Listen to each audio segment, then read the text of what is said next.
سلام، من آژم. سلام، منم داشتم. اینجا 2 نفر است. مرسی که دوباره ما رو اومدین همراهی میکنین. خوش اومدین به این ویدیو. امروز میخوایم راجع به فیلم و سریال و کارتون و انیمیشن و بازیگرا و همه چی صحبت کنیم. درست خانم؟ بله. بفرمایید شروع کنیم. خب داش جان.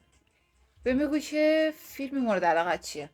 شماره 1. نه که بگی توی این ژانر فلانی، توی این ژانر اون یکی. یکش اینترستلار بین ستاره ندیدم. مال کریستوفر نولان. ندیدم. واقعا فیلم قشنگه. فیلم اینترستلار رو واقعا فیلم قشنگه. مثلا چند بار میبینیش تازه میفهمی چی شد. داش کمدی میبینی یا ترسناک؟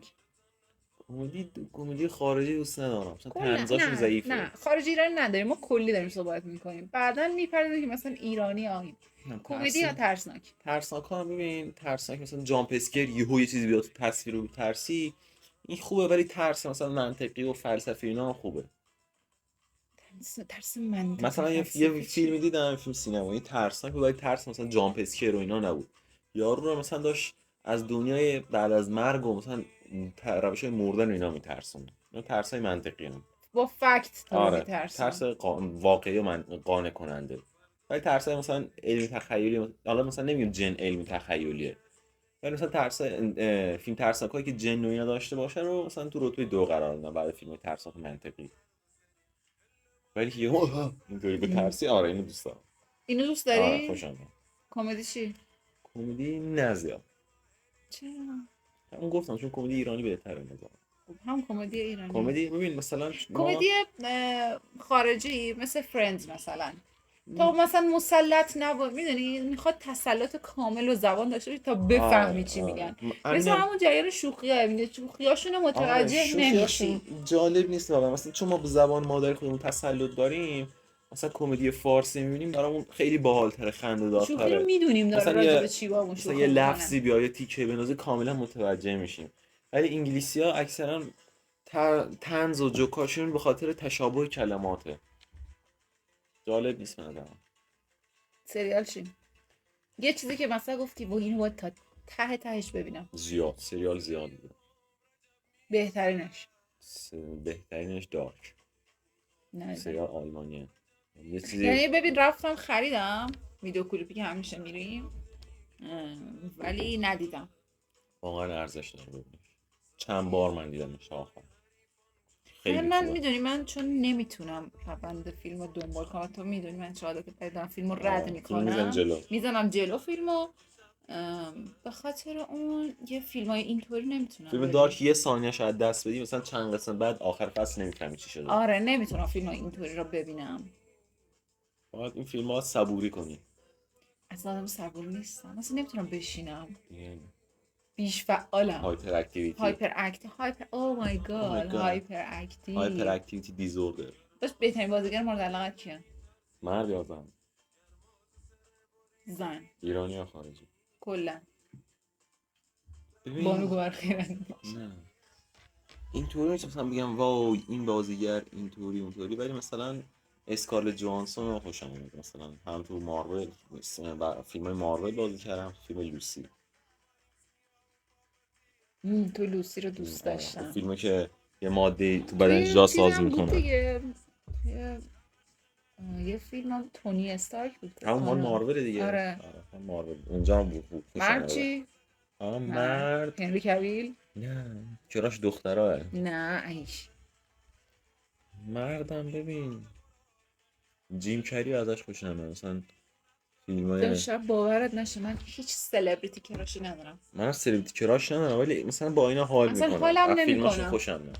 حالم نمیکنم. فیلم باز نیستیم. نه خیلی فیلم میبینم. فیلمی میبینی که مثلا آدم معروفی توش نیست. فیلمایی که مثلا گوشه کنارهای هالیوود و مثلا سینمای جهان ساخته میشه. نه اصلا فرق نمیکنه. چرا دیگه؟ داخلی باشه خارجی باشه. اصلا ببین اینطوری نیستم که فن کلا فن کسی نیستم. منم نمیگم فنم، ولی میگم مثلا طرف بازیش خوبه، من خوشم از بازیش میاد. آره من بازی خوب قبول دارم، طرف بازیگر خوبیه، ولی فقط در همین هم. ولی مثلا تو میگی مثلا تو اینطوری که اگر مثلا اسکارلت جانسون تو یه فیلم بازی کنه میری ببینیش. یه فیلم دیگه. خب دیگه من اینطوری نیستم. خب به من چه که مثلا تو فلان فیلم بازی کردم، یعنی میدونی هیچ علاقه ای ندارم. مثلا میدونید بازیگر خوبه، هر فیلمی بازی کنه خوب در میاد. اجازه بده نپذیرم. الان سینما ایران مثلا میتونه اینطوری باشه. آره. سینما خارج اکثرا چون هزینه زیاد میشه فیلم خوب از آب در میاد. همش نه ولی 90% اینطوری. اجازه بده نپذیرم دیگه. میگم سینمای ایران بخوای با تفکر نسبت به سینمای ایران بگی آره. سینمای ایران اصلا ضعیفه. قوی نیست ولی ضعیف هم نیست. ببین تو موارد قوی مثلا ظهور کرده خدایی، مثلا آواز گنجشکا جایزه خرس نقره‌ای رو گرفت. چقدر مثلا بعضیا اصغر فرهادی و سعید روستایی چقدر همون داخل کشور چقدر مثلا سیمرغ بلورین گرفتن. خیلی مثلا میگن نه سیمرغ بلورین چیه، تو خود کشور بهشون میدن نمیرن پشت پرده و اینا. ولی فیلم خوبم ایران داره. مورد علاقت چیه؟ تو ایران ببین فیلم همین آواز گنجشکا رو خیلی دوست داشتم ببینیش کامل واقعا. فیلم ببین مثلا فیلم میسازن به اسم طنز مثلا ولی مبتذله، واقعا مسخره است. آره اینو واقعا قبول دارم. جدیدن فجر امسال آره اینطوری جدیدن فیلم میسازن آقا به اسم طنز همش مبتذل سبک مثلا بازی. چیز خیلی حال داد بهمون این که برام افشاری تازه بازی میکنه مرد عینکی. فیلم کمدی بود واقعا، کمدی واقعی. برام افشاری دیدی تا حالا فیلم بعد بازی کنه؟ آره چی 70 اون من ندیدم برام نمیتونم نظر بدم. یعنی مثلا یه چیز ببین بازی طرف نه مثلا آخه خودش هم ساخته فکر کنم. نمیدونم اینکه خودش ساخته باشه نمیدونم. فکر میکنم خودش. ولی خب مرد عینکی هم داستانش خودش نوشته دیگه. ولی دیگه چقدر خوب بود. خیلی مرد عینکی باحال بود. واقعا شاید میشه گفت گل کارنامه سینمایی یا مثلا کلا چیزشه. 70 30 ضعیفه فکر نکنم خودش مثلا داستان و کارگردانی کرده باشه. در مقایسه مثلا تو فسیل رو دیدی دیگه. فسیل آره فسیل هم خیلی قشنگه. ببین مثلا اگر بگی مرد عینکی 100 بود خب 70 شاید مثلا 30 بود واقعا و فسیل بین این دوتا بود. ندیدم چیزو 70 رو که راجبش نظر بدم. به نظر من خیلی جالب همون مبتذل خودت بود میدونی هیچ چیز باحالی نداشت. خنده داره بود همین چیز بودی لبخند میزدی یه جوری که ایول. میگم مثلا به اسم کمدی میان هر چیزی هست و مثلا الان هم میگم آقا یا کمدی رو سانسور نکنید هر چی هست میچاپونن به اسم کمدی تو فیلم. اینطوری مثلا بهش میگن فیلم بعد مثلا انتظار دارن مردم بیان حمایت کنن اینا. داشت تئاتر چی؟ اصلا خوشم نمیاد. چرا؟ اصلا خوشم نمیاد. از چیش خوشت نمیاد؟ از هیچیش مسخره بازیه. من سینما به نظرم بهتره. آخه اصلا تو تئاتر ندیدی که. تئاتر چرا یه تئاتر کمدی رفتیم بد نبود ولی تازه همونم ما نصفه دیدیم. اونم نصفه دیدیم. از 3 ساعت 1 ساعتش دیدیم. تئاتر واقعا حال نمیکنه. الان اونی که رفتی بود حال نداد. تئاتر کمدی چرا میگم با چیز کمدی حال میکنه. تو تئاتر اونطوری ندیدی که اصلا تا حالا. نه خب مثلا همین چیزایی که تو تلویزیون میبینی تو اینستا و این چیزا میبینی مثلا یه تیکه تئاتر به نظرم واقعا خسته کننده است. پس کجا میدونی اون تئاتر خوبه یا بده؟ مثلا کاری با خوب و بدیش ندارم. این که بشینی مثلا یه اجرای زنده رو ببینی مسخره است. اصلا عشق تئاتر اون زنده بودنشه. تو اون حسه رو بگیری. نه بابا. یه تئاتر رفتی با دوستامون قبیله ها درجه 1. نه تئاتر نیستم واقعا. الان هیدو هدایتی یه دونه تئاتر اجرا میکنه خیلی یعنی بلیط ها رو که میذاره سر سولت و این داستانا. خوشم تئاتر نمیاد. تئاتر خوب باشه خیلی خوب باشه چرا میارزه مثلا آدم وقتشو بذاره بره ببینه. نه تئاتر نمیدونم بلیتش خیلی گرونه. خیلی گرونه واقعا. البته بستگی داره دیگه. مثل سینما هوادار نداره مجبورن آقا مثلا هزینه اون بازیگر رو یه جوری در بیاره. گوش کن تعداد اجراهای تئاتر محدوده. بعد سینما تو فیلم میدونی چقدر سانس اکران میشه. همینه مثلا فیلم آقا ضبط میکنه مثلا آقا 100 میلیارد هزینه‌اش میشه. خب بعد مثلا فکر کن تو سینمای کوروشمال مثلا همین کوروشمال مثلا یه سالونش روزی چند بار اکران میشه. 10-20 بار بیشتر اکران میشه دیگه. بلیتش چقدره مثلا حداقل 100,000 تومان. چند تا جا داره؟ 50 تا بیشتر مثلا 50 تا 5 میلیون مثلا یه سانسش میشه. خیلی بیشتر جا داره. میگم فیلم اکران میشه بعد تازه مثلا این یه سالن یه سانس یه پاساژ یه استان یه منطقه، حالا تو کل کشور فیلم پخش اکران میشه. آره دیگه، به خاطر همین تئاتر همین میگم مثلا تئاتر هم کم اجرا میشه، هم هوادار آنچنان به اندازه سینما نداره. نه چرا هوادار داره، نه به اندازه سینما. آره سینما خیلی عامه پسندتره.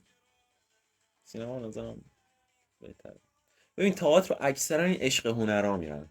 نه خیلی بیش 90% اینا که مثلا آقا یا رشته بازیگری یا مثلا کارگردانی مرتبطن آره باش مرتبطن. مثلا من برم تئاتر واقعا درک نمی‌کنم دارن چیکار میکنن. تو تشنه که تئاتر کمدی بری. آره کمدی هم زحمت داره. باز کمدی هم چقدر چند ماه تمرین میکنه واسه اون یه تئاتر. نه همون سینما هم از همین کارا توش میشه دیگه. 100%. فقط سینما رو میان آقا مثلا نمیدونم ارشاد بهش چی میگن، ساترا چیه؟ فکر کنم ساترا ارشاد فکر کنم. ارشاد میاد میگه آقا مثلا ارشاد مجوز میده، ساترا فکر کنم سانسور و اینا آقا اگه فیلتری رد میشن خیلی از چیزای مبتذل و سطحی و زننده‌شو میگیرن. آره آقا تئاتر مثلا نمیتونه تئاتر هم داره. تئاتر آقا مثلا تئاتر میاد میگه آقا ما میخوایم اینا رو اجرا کنیم، طرف میگه خب مثلا ایناشو در بیاریم. هر سال خود نمیاد مثلا آقا یکی از ارشاد بشینه ببینه تو همون حرکت اینا رو میزنن یا نه. مثلا میبینی یه دفعه یکی میاد میشینه یا یکی گزارش بده. من واقعا چون نمیدونم. ببین فیلمو چون از قبل میسازن پخش میکنن دیگه نمیتونن کاریش کنن چون از قبل فیلتر شده. نه ببین مثلا خیلی مواقع پیش اومده ما رفتیم سینما فیلمو دیدیم پخش شده اومده بیرون تا یه ساعت واسه از فیلم 3 ساعته کم شده. نه 2 ساعت فیلم تو بیرون نه تو خود سینما رو میگم. فیلتر شدهش میاد تو سینما. آره فیلتر شدهش میاد تو سینما. دوباره فیلتر شدهش میاد تو اون جدا. چون مثلا تئاتر خب پخشش نمیاد تو خونه تئاتر نگاه کنی. میری سینما مثلا خود فیلمو میبینی یا میری تو سالن تئاتر. آره اونا برای مثلا میره دست همونایی که میخوان نگاه کنن. اینطوریه که مثلا آقا تو میدونی فیلم دیگه سانسور شده از چیزایی که مثلا میگن آقا خوب نیست و اینا ازش جدا میکنن، ولی تئاتر 100% نمیتونی اینطوری بگی. تئاتر همون تئاتریه خودمون رفتیم چقدر شوخی آقا مقدار مثلا کلا شوخی بعد. آره یعنی اصلا کلا رو این داشت میچرخید. شوخیاش همه ممیزی و داستاندار بود. به نظر مثلا اصلا یه فیلم سینمایی کارگردان بسازه به نظر ارشاد مجوز ساخت همچین فیلم میده با توجه به اون تئاتری که دیدی؟ میدونی اون تئاتری که دیدی میدونی شبیه چیه؟ یه سریال بود قبله عالم. آره یادته؟ کمدیه. آره. سام درخشانی و حامد کمیلی اینا توش بازی میکردن. دقیقاً همونطوری بود. سطحش دقیقاً در همون سطح بود. اونم مگه نه مجوز شد بستنش. آره سریع جمعش کردن چند قسمتی تموم شد. اصلا تمومش نکردن همون توی ولش کردن. راستی بچه‌ها ما گفته بودیم هر روز یه آهنگ گوش میدیم. امروز خیامخونی گروه سونگار همراهمونه، خیلی باحاله، حتما گوشش بدیم. خب داش حالا تو از فیلم ها بگو، سینمایی، سریال، رتبه یکت. سینمایی داش من که میدونی خارجی باز نیستم واقعا، فیلم خارجی خیلی کم میبینم. از اون خارجیایی که دیدی؟ از اون خارجیایی که دیدم نمیدونم واقعا. یه فیلمی بود که توی سفارت آمریکا ضبط میشد. زن اسمش یادم نیست. آره یه زنی سرباز ارتش. آره یه زنی میخواد کاور چیزشو پوستر فیلم رو براتون میذاریم که فیلم براتون میذارم. زنه میخواسته بره تو سفارت، حالا اسپویلش نکنیم. تو سفارت به مشکل میخوره. آره تو سفارت بیسته با کارمندای سفارت. خفن‌ترین فیلمی بود که دیدم. به نظرم چون اینترستلار رو ندیدی میگه اون خفنه. من فیلمای اونطوری حال نمی‌کنم کلا. فیلمایی که روند فیلم خیلی کنده و باید ثانیه نگاه کنی رو نمیتونم ببینم. و ببینم من مثلا به زور خودمو نگه دارم که نگاه کنم باش حال نمی‌کنم. اینجوری که ای چه فیلم چرت و پرت بود انقدر گفتن برو فلان فیلمو ببین و اینا. دیگه با سلیقه شخصی بستگی داره. همه چیز توی این دنیا سلیقه‌ایه دیگر. حالا همه چیز هم نه. خب. دیگه سریال مورد علاقم داشته که میدونی من ارادت ویژه‌ای به سینمای ترکیه دارم. ته ابتذال. نه یه دونه جدید دارم نگاه میکنم. البته الان چیزه بین 2 سیزنشه، 2 فصلشه و برخلاف تمام چیزی که تا الان توی ترکیه ساخته شده خیانت نداره، مثلا رابطه‌های اینطوری نداره. برعکس همه فیلمایی که تا الان دیدم که یه زن ضعیف و تو سر خور که دنبال شاهزاده رویاهاشه میره مثلا با رئیس شرکت و اینا، اصلا اونطوری نیست. یه زن قوی، یه دکتر بعد مثلا مردا دنبالش میدونن، یه شخصیت خیلی خوب داره، مستقل، مادر یه بچه هست، اصلا یه چیز عجیب غریبیه. خود ترکیه رو چقدر ترکونده. اونو خیلی دوست دارم واقعا. خب توی ایران فیلم خوب کم نداره، فیلم سریال همه چی خوب داره. زیاد کلا فیلم بین نیستم. سریال بازی آره بیشتر. من سریال بازم. حوصله داری سریال ببینی و حوصله نداری یه فیلمو منتظر ببینی. آره نمیتونم. عجیب. آره واقعا نمیدونم چرا اینجوریه. فیلم اگر خاص بود نمیدونم چه احساس میکنم باید تیکه تیکه داستانو برم جلو. فیلم باید یه سر کل داستانو بری تمام، باید یه افسردگی. دیدی افسردگی بعد از فیلم؟ نه اون افسردگی بعد از سریاله. نه من بعد فیلم ندارم. افسردگی میگیرم. فیلم دیگه میدونی آقا تموم میشه، ولی سریال به امید قسمت بعد نگاه میکنی، دوباره قسمت دیگه، قسمت آخرش اون سریال تموم شه، اون موقع افسردگی میگیری. نه یا اصلا اون شخصیت داستانه که میخوای به هم برسن نمیرسن، اونجا افسردگی میگیری. من اینطوری نیستم. اکثرا اینطوریه. من بعد فیلم افسردگی میگیرم. فیلم افسردگی نه. به خاطر اینکه ببین مثلا اینطوری هم که کاش اینطوری میشد. چه؟ همون افسردگیه بعد از سریالی که همه دارن، من بعد از فیلم میگیرم. چه فیلمی افسردگی داره؟ فیلم پایان باز. ندونید بذاره تو خماری، ندونید شماره 1 افسردگی های دنیا درباره الی. اصلا من 20 سال نفهمیدم چی شد. نفهمیدم الی چی شد. خواهش میکنم فرار کرد. الی چی شد؟ کارگردانش کی؟ اصغر فرهادیه؟ آره. آیا اصغر فرهادی بیا توضیح بده این خانم الی کجا رفت؟ الی چه شد؟ الی که بود و چه شد؟ الی که بود و چه کرد؟ بعد دیگه سریال ایرانی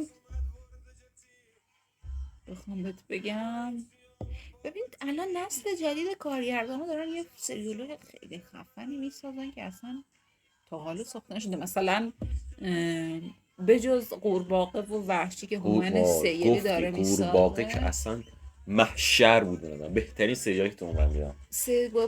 کارگردانایی که چیزا مثلا سابقه خیلی تاپی هم ندارم، مثلا بگی فلان سریال و فیلمو ساخته، مثلا طرف اومده داره سریال میسازه درجه 1، بازیگرا درجه 1، سناریو درجه 1، عوامل پشت صحنه درجه 1.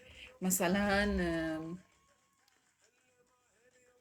ببین خیلی فیلم کنکل یا پوست شیر واقعا هم بازیگراش هم کادرش، کارگردان، اینا تهیه کننده همه عالی، اصلا درجه کن.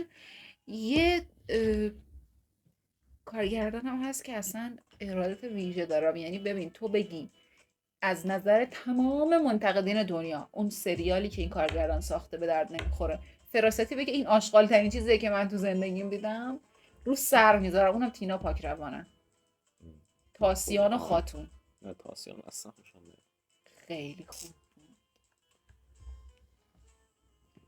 ببین بعضی فیلم و سریالا تو ایران به خاطر، حالا نه ایران، خارج هم میام دیدم اکثر فیلم، به خاطر عقبه‌ای که اون بازیگرای معروف یا اون کارگردان داره، میگن فلانی ساخته، برام ببینمش حتما خوبه. ببین چی میگم؟ مثلا همین 70 که میگه آقا مثلا برام افشاری و هوتن شکیباتشون، پس حتما فیلم قشنگه برام ببینمش. به خاطر اون عقبه‌ای که دارن میگن نه این فیلم قشنگه بریم ببینیم، میری مثلا تو زر عذاب برمیاد.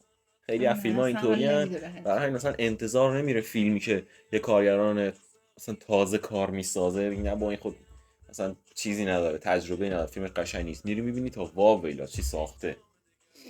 این چیزا هم هست. چند تا مثال بزنم برات از این موضوع. مثلا گناه فرشته، شهاب حسینی و مهدی سلطانی و گفتم واو الان شهاب حسینی بعد چند سال فیلم بازی کرده، چی بازی کرده؟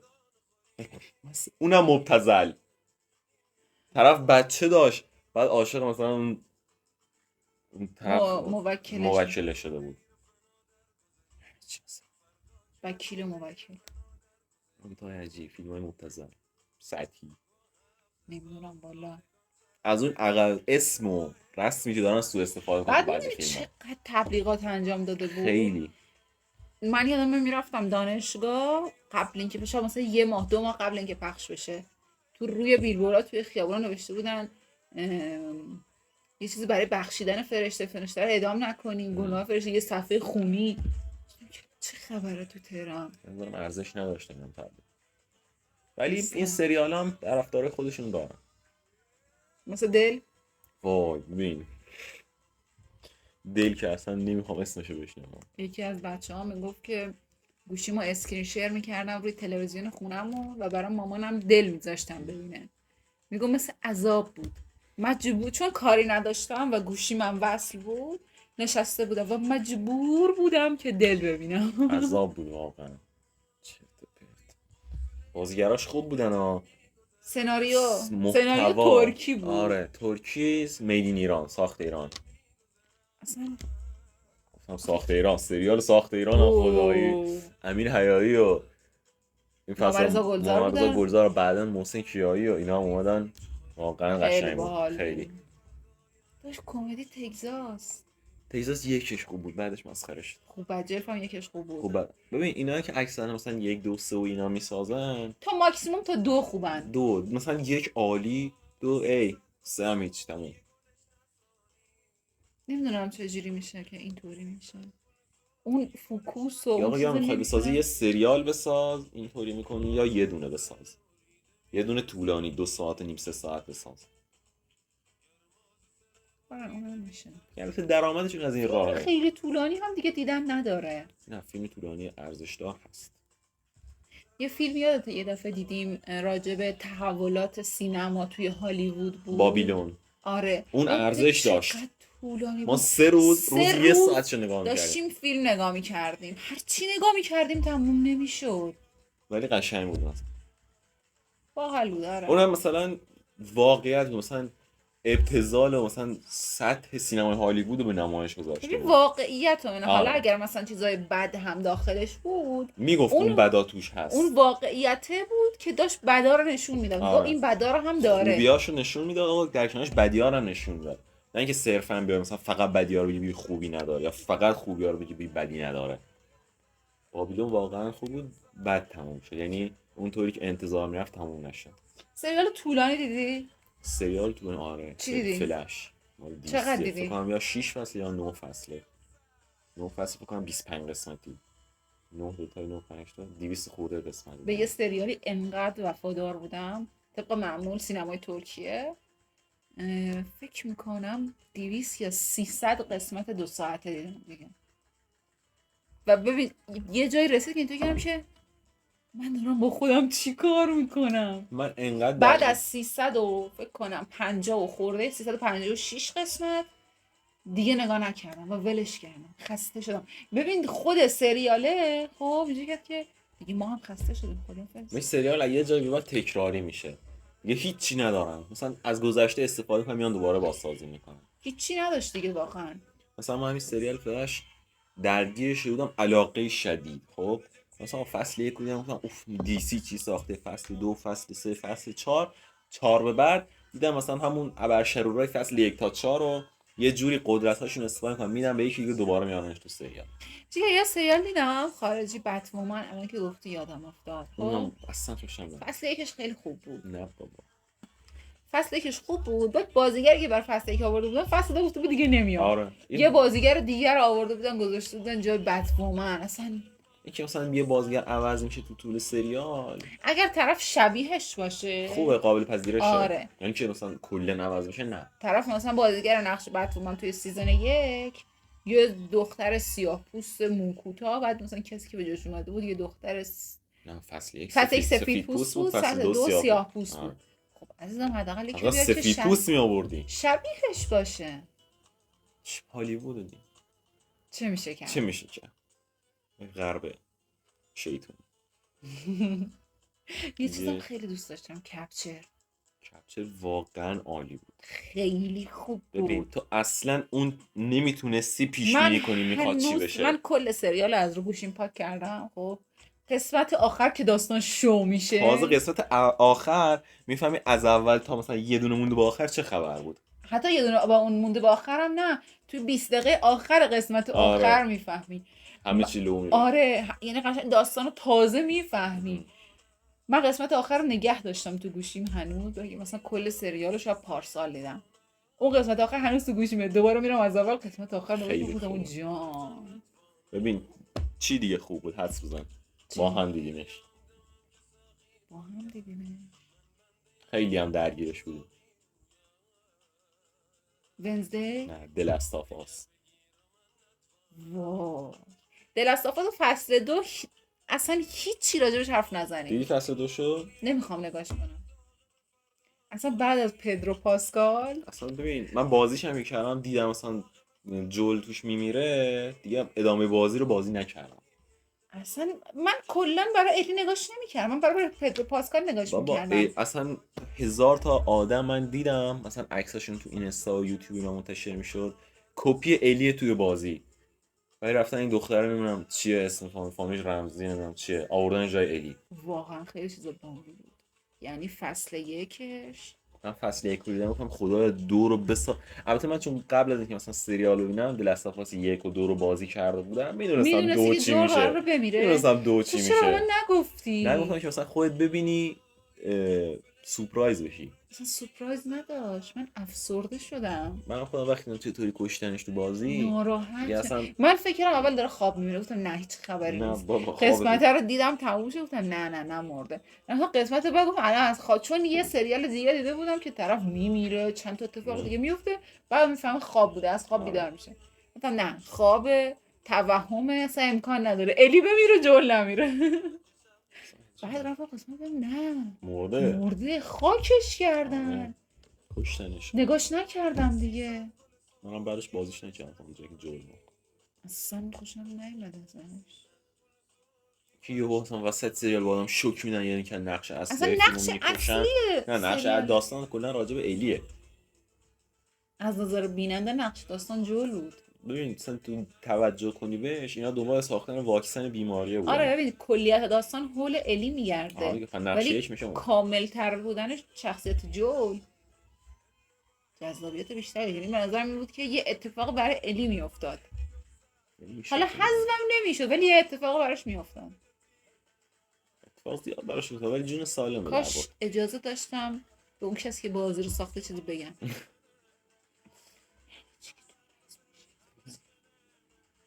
نیاز به یه شوک داشت بازی. مثلا اگه همین طوری جول و الی میرفتن آقا مثلا من اصلا اوکی هم که جول میمرد، چون خود چندین بار توی سریال من بازیش نکردم، توی سریال به اینکه سنش رفته بالا کهولت داره نمیتونه دیگه مبارزه کنه و اینا خسته است خیلی اشاره کرده بود. من که خب اوکی مثلا مثل اون دوتا برده بود داخل اون شهر خودشون برای خودشون درست کرده بودن. آره توی رفیقای جول بودن دیگه. توی فصل 1 مرد زیر خونه قایم شده بود موقعی که داشتن شهر رو تخلیه میکردن. آره خب مثل اونا مثلا پیر شدن مردن یا اصلا خودکشی کردن مردن. دوتایی که خودشون یه محله رو گرفتن داشت فنس کشیده بودن. اونا پیر شدن مردن. خب دیگه یعنی انتظار داشتن جول اگر بر سر کولت سن میمرد مثلا بازی اصلا کولت سن هم نه مثلا با زامبی اصلا میمرد. نه خب اینطوری مثلا گفتم وای این همه با زامبی جنگید بر آخر زامبی کشته در بینش برد. نه اینطوری هیجان نداشت. خواستن یه شوک شدیدی مثلا آقا به پلیرها و بیننده‌های سریال وارد کنن. البته میدونی حتی یه جایی حتی تا دم مرگم رفت اونجایی که الی رو دزدیدن. جول زخم شد و رفتید براش آنتی بیوتیک بیاره. اونجا تا دم اون قسمت قشنگ بود. فکر می‌کنم کارگردان اون قسمت ایرانی بود. آره اون قسمت دمش گرم واقعا سریال ساخته بود. اون قسمت واقعا قشنگ بود. خیلی قشنگ بود. برید تو انیمیشن و کارتون. انیمیشن از انیمیشن هستم تا قیامت. چی فیوریتته؟ نمبر 1 قبل اینکه بریم تو انیمیشن یه اشاره ریزی هم بکنیم. یه ویدئویی دیدم توی اینستاگرام میگه لحظه‌ای که بچه‌م به دنیا بیاد اینطوری صفحه لپتاپ میچرخون سمتش و آهنگ هری پاتر داشت پلی میشد که تو با حتما هری پاتر ببینی یا بزرگ باشی. هری پاتر چیه؟ اینم فیلم قشنگ است. خب بگو انیمیشن زیاد خیلی فیوریت دارم. پاندای کنفوکا مثلا ماداگاسکار اینا رو تو بچگی خیلی دیدیم. پاندای کنفوکا هم هر بار میسازنش پاندای 1 2 3 4 هر بار باحال‌تر میشه. من دیگه تایلند که مرد گفتم مثلا بابا دیگه از این باحال‌تر نمیتونم بسازن دیگه. تایلند جنگجو اژدها بود. بعد شن اومد اون طاووسه که توپخونه داشت. دیگه گفتم بابا این تهشه دیگه داره با توپخونه با پاندای کنفوکا شلیک میکنه. آقا 3 اومد کای اومد اون بوفالوه که سنگای مثلا چیه روها رو میگیره. گفتم بابا اصلا نمیتونه بهتر از این ساخته بشه. 4ش اومد تا 10 برابر 1 2 3 قشنگ‌تره. 4 دیگه جنگجوی اژدها به جای خودش جنگجوی اژدهای جلی اصلا ببین یه چیز محشری بود. خیلی خوب بود واقعا. تو میگی دیگه آقا پاندا کوکو از این بهتر نمیشد. دوباره مثلا آقا 2 3 4. من پلنگ صورتی با باب اسفنجی فیوریتمه. اون صحنه رو از تو هیچ وقت یادم نمیره. رفتم توی اتاق و یه تلویزیون داشت که نمیتونست بذارش روی میز تلویزیون بود، روی زمین بود. داداش رو شکم دراز کشیده بود، 2 تا پاش اینطوری تکون میخورد، داشت باب اسفنجی نگاه میکرد. بچگی بود. همین الانم نگاه میکنم باب اسفنجی. منم نگاه میکنم. مشکلی نداره به نظرم. این که میگن نمیدونم سن زیاده و نه بابا کی میگه؟ آدم باید دلش جوون باشه. من خیلی دوست دارم باب اسفنجی رو، عشق میکنم تا نگاه. اصلا نه باب اسفنجی رو، انیمیشن رو دوست دارم. شاید بچه که بودم اینقدر انیمیشن نمیدیدم. 2 تا انیمیشن خط قرمزمه. انیمیشن باربی هیچ وقت ندیدم. برای بچه خوشگله و داشت نازوگاننجه اینا. نه این دختر پیکمی به نظرم. این دختر که مثلا با برادرش بزرگ بشه آقا بنتن نگاه میکنه، لاک میشای نینجا نگاه میکنه. ما با خواهر نشستیم اینا رو نگاه میکردیم. آره یکی انیمه، یکم انیمه رو اصلا نیست. اصلا انیمه و کارتون ها انیمیشن های دیزنی. نه این پرنسسی ها. نه دیزنی نه، پرنسس های دیزنی، پرنسس های صورتی هستن. آره از اونا برام کنسله. اون پرنسس هایی که مثلا لاتین خوبن. پرنسس لاتی نداریم. یه دونه بریو اون خیلی خوبه. اصلا یه لاتی اصلا یه آج تو خودش داره. یه معرفت مردونه‌ای داشت. مشتی هستی و پرطرفدار. دیگه بقیه‌شون نه دیگه. چرا؟ من دیزنی ها رو دوست دارم. نه پرنسس ها رو میگم همشون یه چیزی داشتن. دخترو نه دیگه. اون یه رندم بود، راپونزل. اونم خوب بود. راپونزل هم لاتی بود. آره اون خیلی کنجکاو، مثلا خیلی کنجکاو بود. چرا دیگه همش می‌خواست مثلا بره بیرون قلعه بفهمه چه خبره. خونه گیری بود. کنجکاو بود. نه اون برای ارضای اون نیازه که مثلا بره بیرون. اگر میرفت بیرون دیگه انقدر کنجکاوی نمی‌کرد که. ولی خیلی لاتی بود چون تو جنگل زندگی می‌کرد. لاتی و با پن مایتابه دفاع می‌کرد از خودش. این کارو بود. دیگه من تنتنم دوست داشتم. تنتن میلو یه کاراگاه بود سگ سفید داشت. خیلی دوست داشتم. فور شاندشی. برای ناقلا واقعا خیلی خوب بود. هر قسمتش رو ببینید قشنگه. تاموجری که اصلا نگم برات. اون سگه دعوای تام و سگه. 2 پاش اینطوری آویز بود. من عاشق بچه اون سگه بودم. اصلا کلا من خود جری رو خیلی دوست داشتم. اصلا ببین همه کسایی که تام و جری بودن قشنگ بودن. میگ ببین اصلا کارتونای ما دیدیم الان دیگه واقعا مثل اون ساخته نمیشه. همه الان که همش کفش دوزکی و یعنی چی مثلا اینا. بابا انیمیشن خوب و با کیفیت. اون چیزایی که ما دیدیم مکوین دیدیم، پاندای کنفوکار دیدیم. مکوین هم باز هی مثلا ازش میساختن میگفتی باشه با مثلا این اولی که ساختن دیگه ته مکوینه. مثل پاندا بعدی رو ساختن واویلا نه دیگه این تهشه. مثلا ماتر رفته بود جاسوسی اینا. بعدی رو ساختن اصلا هر قسمت مکوین بهتره قبلی. خیلی مکوین واقعا درجه. بعد مثلا کارتونه که سریالی هم بودن باحالن دیگه. آره دیگه. تام و جری، برای ناقلا، باب اسفنجی، میگ خیلی خوب. اینا همه قوی، سناریوها قوی. اصلا کاراکتر پردازیش خیلی قابل ارتباطیه. مثلا بچه میشینه فیلم نگاه میکنه ما بچه چیه؟ من تو آدم گنده. این تام من جری. بزن تیکه از باب اسفنجی هست. اختاپوس نشسته تو خونه و ربط و شامرش تنشه داره قهوه میخوره و میگه تو خونه ما. مثلا اختاپوس داره نقش مامانم بازی میکنه. پاتیک باب اسفنجی دارن میذارن تو سر هم دیگه. گفت من داداشم.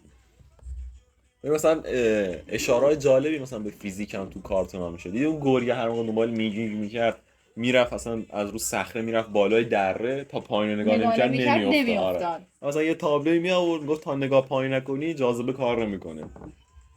تام و جری هم بعضی وقت همینطوری بود. مثلا میدوید میرفت یه جایی زیر پاش خالی بود تا نگاه پایین نمیکرد نمیافتاد. به عمق فاجعه که پی میبرد بعد دیگه میافتاد. اشاره‌های باحالی داشتن این چیزا. خیلی باحال بود. ولی اینم از کارتون انیمیشن.